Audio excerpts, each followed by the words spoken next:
Hello प्यारे बच्चों, स्वागत आप सभी का हमारे YouTube चैनल अपनी फिजिक्स पाठशाला में। तो प्यारे बच्चों, क्या हाल चाल? आई होप सबसे बढ़िया होंगे। देखो प्यारे बच्चों, लास्ट क्लास अपन ने बात की थी विद्युत क्षेत्र और विद्युत क्षेत्र की तीव्रता के बारे में। ठीक है, आज अपन बात करने वाले हैं विद्युत क्षेत्र रेखाएं या फिर विद्युत बल रेखाएं। ठीक है, तो चलो बच्चों शुरुआत करते हैं बिना किसी देरी के। अगर चैनल पर नए हैं तो चैनल को फटाफट से सब्सक्राइब कर लीजिएगा एंड बेल आइकन को जरूर प्रेस करना, ताकि जब भी मैं नई क्लास डालूँ आपके पास में फटाफट पहुँच जाए। ओके, देखो शुरुआत करते हैं। बहुत ही शानदार, ज़बरदस्त और एकदम से इजी टॉपिक है। हेडिंग लगाते हैं। देखो क्या होता है, विद्युत क्षेत्र रेखाएं, एग्जाम्पल के तौर पे भी समझाऊंगा मैं, या विद्युत बल रेखाएं। ठीक है, विद्युत बल रेखाएं शानदार ज़बरदस्त टॉपिक है। घबराना नहीं है, घबरा गए तो गए, मेरे का गए काम से बेटा, गए, बिल्कुल गए। देखो एक्चुअल में देखें तो विद्युत क्षेत्र रेखाएं कोई बड़ी वो वास्तविक लाइन नहीं है। ठीक है, ये एक काल्पनिक लाइन है, काल्पनिक रेखा है, इमेजिनरी लाइन है। एग्जाम्पल की बात बताऊं तो मान के चलते हैं ये कोई एक स्टेशन है। यहाँ से जो ट्रेन जाएगी वो अपनी पटरियों से होके जाएगी। कहाँ से जाएगी? अपनी पटरियों से होके इस स्टेशन पर आएगी। इसका मतलब ये है कि वो सीधे तो जाएगी नहीं, अपने पथ पे जाएगी। तो यहाँ से जब कोई ट्रेन चलती है तो वो यहीं से होके तो जाएगी बेटा, अपनी पटरी पे जाएगी। तो मेरा ये मानना है, मेरा ये कहना है कि अगर मैं किसी आवेश को फ्री छोड़ूं तो वो एक पथ, अपने एकदम से सीधे पथ का क्या करेगा? पालन करेगा। ये तो है नहीं कि पटड़ी को छोड़ के इधर उधर से होके आ जाएगी, या फिर इधर से होके आई ऐसे आई, या मेरे पास में से होके आई ऐसे आई। ऐसे थोड़ी ना, पटड़ी पे होके जाएगी। मैंने किसकी बात की है? ट्रेन की बात की है, कोई बस की बात नहीं की कि वो रोड पे जाएगी या किसी गली से गुजर जाएगी। नो, ठीक है। वैसे ही जब मैं किसी आवेश को फ्री करता हूँ तो वो एक पथ का क्या करता है? पालन करता है, एक दिशा में जाता है। उसे क्या बोलते हैं आप लोग? विद्युत क्षेत्र रेखाएं बोला जाता है। ठीक है, देखो इसकी परिभाषा क्या होगी, बहुत इजी है। देखो ऐसी काल्पनिक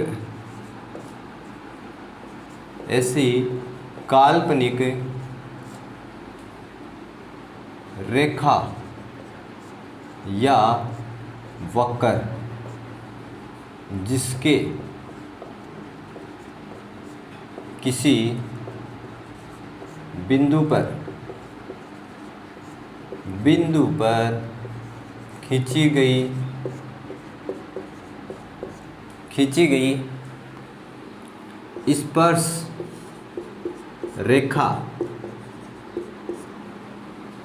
रेखा विद्युत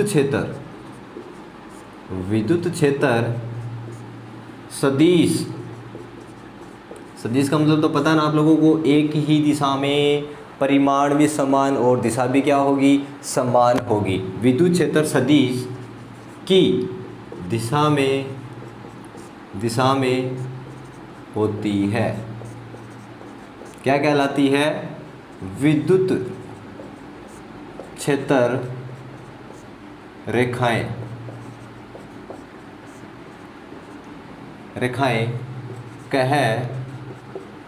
कहलाती है बेटा।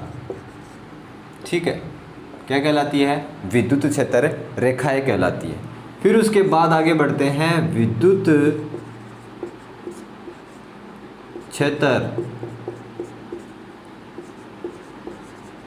रेखाओं के गुण।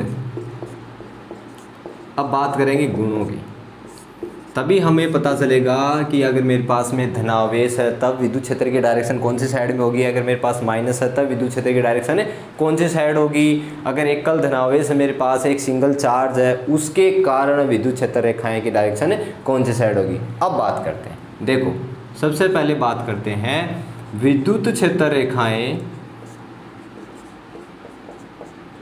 रेखाएं खुले वक्र के रूप में होती है। अर्थात विद्युत क्षेत्र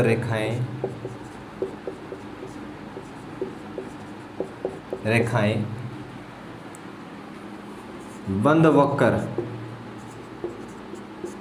के रूप में नहीं होती हैं,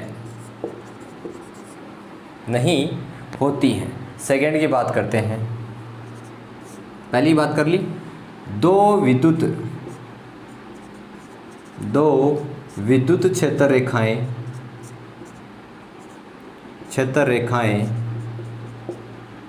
कभी भी, दो विद्युत क्षेत्र रेखाएं कभी भी एक दूसरे को प्रतिच्छेद नहीं करती हैं, क्योंकि बेटा कटान बिंदु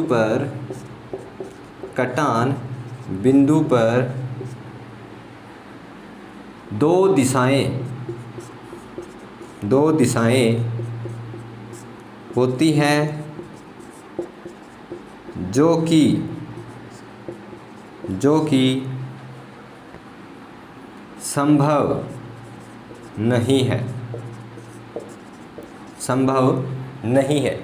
एग्जाम के लिए बेटा जी बहुत क्या है, इम्पोर्टेंट। कहीं ना कहीं से आप लोगों को 1 नंबर में क्वेश्चन पूछ ही लेता है। विद्युत क्षेत्र रेखाओं के कोई 2 गुण लिखिए या फिर इसके अंदर जो लाइनें आने वाली हैं उनके बारे में क्वेश्चन कर लेगा। थर्ड की बात करते हैं, विद्युत क्षेत्र रेखाएं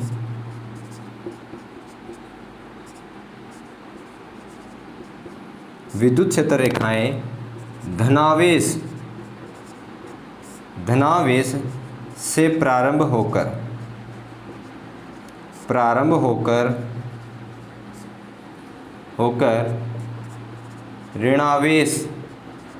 ऋणावेश पर समाप्त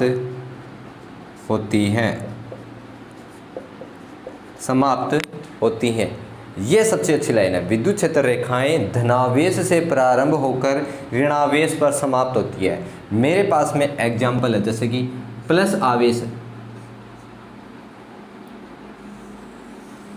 ठीक है, प्लस क्यू आवेश है, इसको मैं लिखूंगा एकल धनावेश के कारण, और इस पे बेटा क्वेश्चन आता है। कैसा क्वेश्चन आएगा, बात सुनिए मेरी। एकल धनावेश के कारण विद्युत क्षेत्र रेखा को प्रदर्शित कीजिए। 1 नंबर के अंदर क्वेश्चन आता है, तब आप लोगों को क्या करना है, ऐसे लाइनें बनानी है, ऐसे ऐसे ऐसे ऐसे ऐसे ऐसे और ऐसे। और मैंने बोला है कि धनावेश से प्रारंभ होगी, इसका मतलब बेटा जी बाहर की ओर। कहाँ होगी, बाहर की ओर। दूसरा मैं लूं ऋणावेश,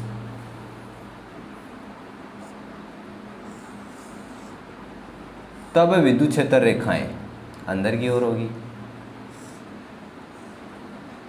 क्वेश्चन रिक्त स्थान के अंदर भी आ जाता है और वैसे भी आ जाता है डायग्राम बनवाने के लिए,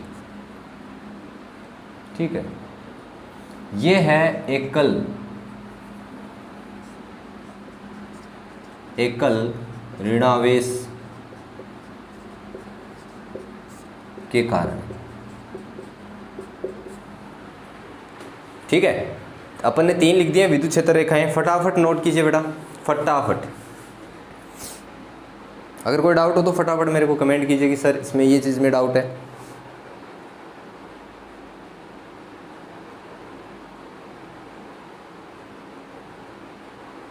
क्वेश्चन आता है 100% क्वेश्चन आता है कि एकल धनावेश के कारण या फिर एकल ऋणावेश के कारण विद्युत क्षेत्र रेखाओं को प्रदर्शित कीजिए, ठीक है।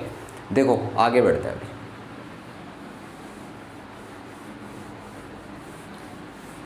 बहुत ही शानदार, ज़बरदस्त। ओ मैंने हेडिंग मिटा दी, ये क्या हो गया, ब्ला ब्ला ब्ला ब्ला। कहाँ तक कर ली? थर्ड तक बात कर ली है।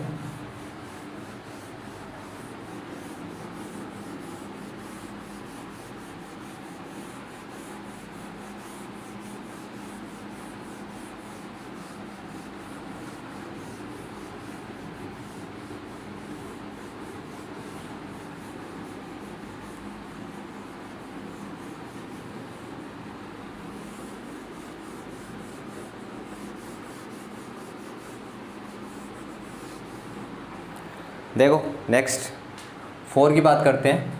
हेडिंग पढ़े रहना तो कोई दिक्कत नहीं है ना। देखो विद्युत क्षेत्र रेखाएं, विद्युत क्षेत्र रेखाएं सदैव समविभव पृष्ठ के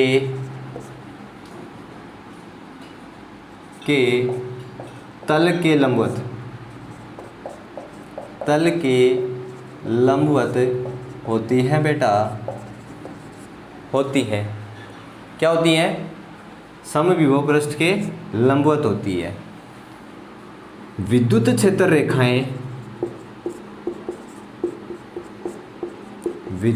रेखाएं अपनी लंबाई के अनुदिश, अपनी लंबाई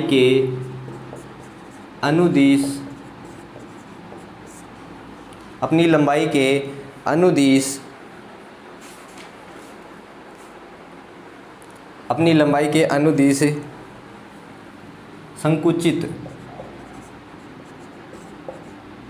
संकुचित होने का प्रयास या फिर प्रयत्न करती है। अपनी लंबाई के अनुदिश संकुचित होने का प्रयास या फिर प्रयत्न करती है। नेक्स्ट, विद्युत क्षेत्र रेखाएं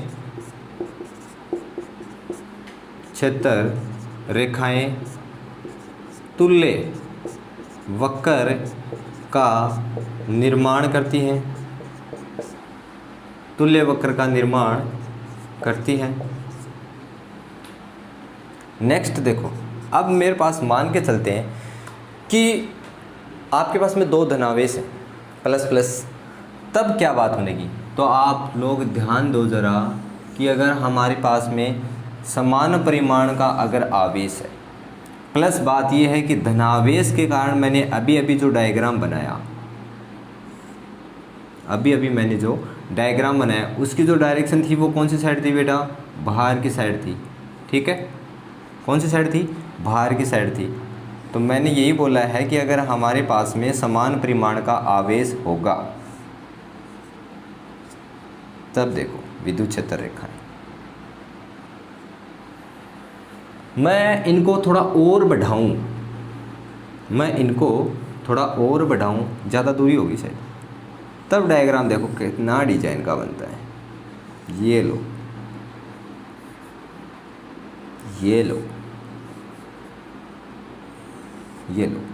क्यों?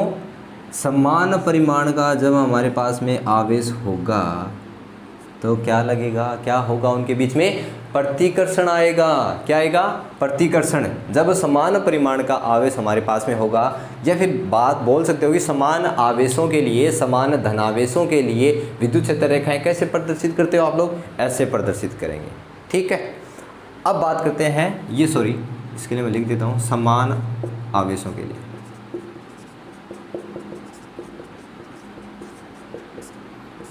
ठीक है, फिर देखो, या तो अपन डायरेक्टली बोल देते हैं द्विध्रुव के लिए। ठीक है, द्विध्रुव के लिए, या फिर विपरीत आवेशों के लिए।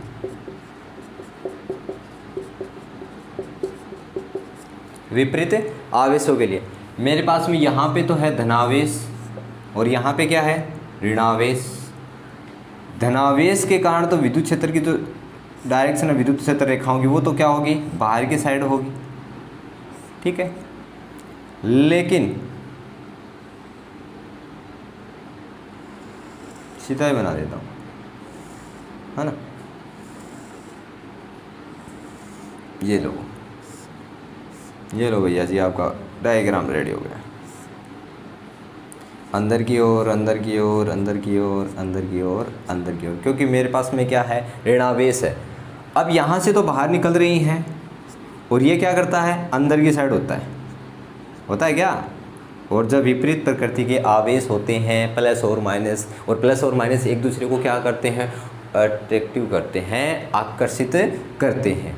ये है हमारी विद्युत क्षेत्र रेखाएं। बहुत इजी, सिंपल, एग्जाम के पॉइंट ऑफ व्यू से देखें तो भी बहुत ज़्यादा क्या है बेटा, इम्पोर्टेंट है ना। ठीक है। अब मेरे वाले स्टूडेंट मेरे को बोलते हैं सर आप कैसे याद कर लेते हो। ठीक है, ये मेरा काम है, कैसे याद करता हूँ मैं, कैसे आप लोगों को पढ़ाता हूँ, ये बहुत पुराने टाइम की बात है कि मैं कैसे करूँगा कैसे नहीं करूँगा। लेकिन आज का टाइम थोड़ा सा क्या हो गया है, अपने आप को सुधारने का हो गया है। ठीक है, वैसे ही आप लोग अपने आप को सुधारो। ओके, नेक्स्ट टॉपिक की ओर चलते हैं। हमारा जो नेक्स्ट टॉपिक है क्या होगा,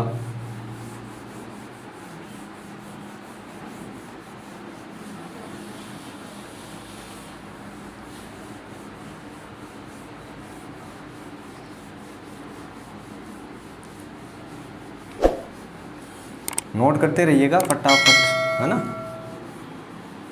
अगर मैंने मिटा भी दिया तो प्लीज़ एक बार नोट कर लेना।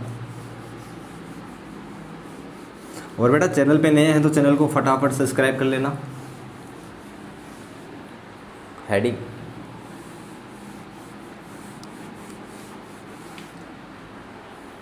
तो बेटा नेक्स्ट टॉपिक है हमारा, ज़्यादा इम्पोर्टेंट तो नहीं है लेकिन बात तो करनी पड़ेगी। बहु आवेशों के निकाय के कारण, या निकाय में बोल सकते हैं, बहु आवेशों के निकाय में के कारण विद्युत क्षेत्र, या फिर ऐसे लिख देते, सीधा चलते हैं, निकाय में विद्युत क्षेत्र की तीव्रता।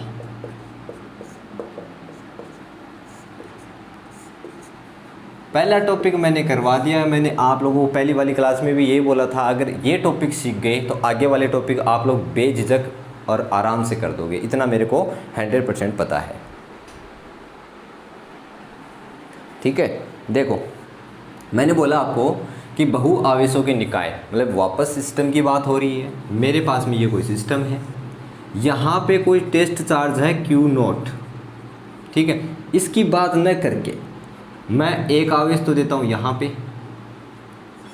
Q1, दूसरा Q2, Q3 और Q4 और Qn। यहाँ पे कोई पॉइंट P स्थित है। ठीक है, इस आवेश के कारण और इसकी जो बीच की जो दूरी है, स्थिति जो सदिश है वो है r1 वेक्टर। यहाँ से इस आवेश के कारण जो बीच की जो दूरी है वो है ये वाली, और इन दोनों के बीच की दूरी होगी वो होगी r3 वेक्टर। इनकी जो बीच की दूरी होगी वो होगी r4 वेक्टर, और इनके जो बीच की दूरी होगी वो होगी rn वेक्टर। ठीक है, एक सिंपल डायग्राम बनाता हूँ, ये वाला उठा लो। मेरे पास में एक बिंदु आवेश है जहाँ से स्मॉल r दूरी पर बिंदु P स्थित है, जिस पर मैंने क्या कैलकुलेट किया था, पहले वाले में विद्युत क्षेत्र की तीव्रता कैलकुलेट की थी, ऐसे तो किया था।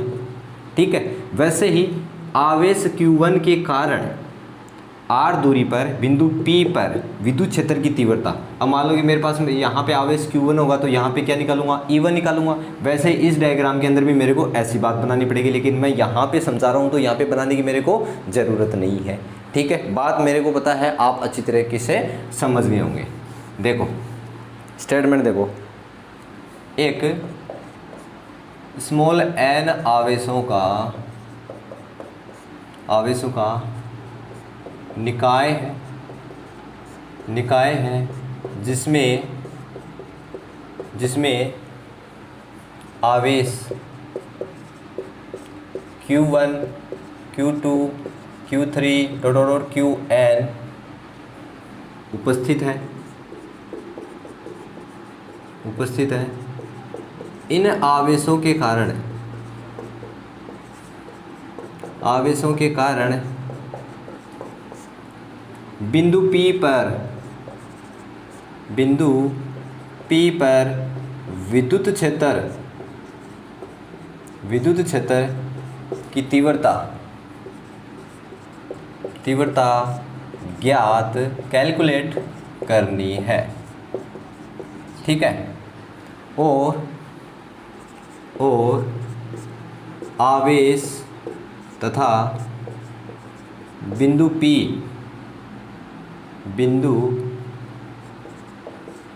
P से स्थिति सदिश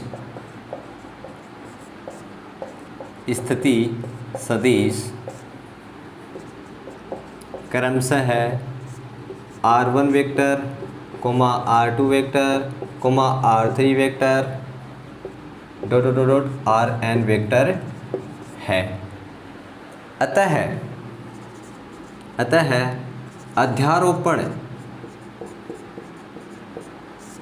अध्यारोपण के सिद्धांत से बिंदु P पर कुल विद्युत क्षेत्र की तीव्रता, ठीक है। देखो मेरे को टोटल की बात करनी है तो E वेक्टर लगाऊंगा इक्वल्स टू सबके लिए Q1 के लिए, Q2 के लिए, Q3 के लिए, Q4 के लिए, Qn के लिए E1 vector plus E2 vector plus E3 vector plus plus En vector, equation first. इतनी बात समझ में आई। उसके बाद में बात करते हैं, देखो सिंगल आवेश के कारण निकालते हैं। पहले बात करेंगे आवेश Q1 के कारण बिंदु P पर विद्युत क्षेत्र की तीव्रता, ठीक है। जब मैंने एक बिंदु आवेश के कारण तीव्रता निकाली थी तब मेरा फॉर्मूला आया था E इक्वल्स टू KQ/R²। जब मैंने वेक्टर लगाया तब यहाँ पे क्या लगा था, कैप लगा था बेटा, लगा था क्या। अब मेरे को यहाँ पे E1 निकालना है क्योंकि आवेश Q1 की बात हो रही है, तो E1 वेक्टर, ठीक है। किसी भी जब चीज़ का वेक्टर निकालते हैं तो KQ/R² और क्या लगेगा साथ में, सॉरी R1 भी है ना, और R1 का क्या लगाएंगे, कैप, इक्वेशन सेकेंड। ऐसे ही आवेश Q2 के कारण बिंदु P पर विद्युत क्षेत्र की तीव्रता सेम इसी बार, बस इस बार 2 के लिए निकालेंगे। E2 इक्वल्स टू KQ/R2 का स्क्वायर, R2 का कैप, इक्वेशन थर्ड। अगर मैं फर्स्ट के लिए निकाल सकता हूँ बेटा, सेकंड के लिए निकाल सकता हूँ, तो आराम से थर्ड और फोर्थ के लिए भी निकाल सकता हूँ, ठीक है। तो इन दो को मैं खा जाऊँ, इसकी मैं बात कर लूँ, तो इसी प्रकार, बात पे ध्यान देना, इसी प्रकार सिमिलरली आवेश Qn के कारण बिंदु P पर, सीधा लिखते हैं, विद्युत क्षेत्र की तीव्रता, ठीक है। देखो En vector equals to KQ/Rn का स्क्वायर, Rn का लगाऊंगा मैं कैप, और इक्वेशन 4 सभी का मान इक्वेशन फर्स्ट के अंदर रख देंगे। समीकरण 2, 3 व 4 का मान समीकरण 1 में रखने पर देखो पुट करते हैं। E वेक्टर इक्वल्स टू किया, कैसे लिखेंगे, KQ बटे में R1, सॉरी 1 वाले तो बात ही नहीं की अपन ने, यहाँ पे 2, 3 और सॉरी N, ठीक है। R1 का कैप प्लस के Q2 बटे में R2 का स्क्वायर R2 का कैप प्लस के Q एन तक आ गए ना, डायरेक्टली चलते हैं फिर डॉट डॉट डॉट डॉट के क्यू एन और बटे में आर एन का स्क्वायर आर एन का कैप। पूरी इक्वेशन के अंदर क्या कांस्टेंट है, देखो ज़रा, ई वेक्टर इक्वल्स टू के तो मैंने ले लिया बाहर, अंदर मेरे पास बचा है, या फिर छोड़ो इस बात को, मैं सीधा लिख लेता हूँ। पूरे में देखो के कांस्टेंट है, इतना तो मेरे को पता है, ठीक है। पीछे वाले में मैंने टॉपिक में बात की थी कि बहुत बड़े फॉर्मूले को मैं छोटा बनाऊं तब किसका यूज करते हैं, अध्यारोपण के सिद्धांत का यूज करते हैं। तो देखो बीजगणितीय योग वाला सिस्टम लगाते हैं, समेशन n बार जा रहे हैं, i को उठाऊँ मैं और i की जगह 1 2 3 यूज करूँ, और इधर देखो क्यू आई बटे में आर आई का क्या आएगा स्क्वायर, और इधर आर आई का आएगा कैप, और यही फॉर्मूला अपन को क्या करना है बेटा, डिफाइन करना है, ठीक है। ज़्यादा इंपॉर्टेंट नहीं है, बहुत ही इजी और शानदार टॉपिक है, ठीक है। इसके बाद बात करेंगे अपन इलेक्ट्रिक डाइपोल, विद्युत द्विध्रुव, ठीक है। आज अपन ने बात कर ली है विद्युत क्षेत्र रेखाएं या फिर विद्युत बल रेखाएं, और दूसरा टॉपिक है हमारा बहु आवेशों के निकाय में विद्युत क्षेत्र की तीव्रता। आई होप क्लास आपको बहुत अच्छी तरीके से समझ में और बहुत ही पसंद आई होगी। अगर पसंद आई है तो फटाफट वीडियो को लाइक करना, शेयर करना, और अपने दोस्तों को भी शेयर करो ताकि पता चले और वो भी पढ़ पाए, थोड़ा उनका क्या हो जाए, भला हो जाए, ठीक है। देखो बहुत ही शानदार ज़बरदस्त टॉपिक था, ठीक है। तो चलो बच्चों, मिलते हैं नेक्स्ट क्लास में, और आई होप क्लास आपको बहुत अच्छी लगी होगी। आपको बहुत बहुत प्यार भरा जय हिंद जय भारत।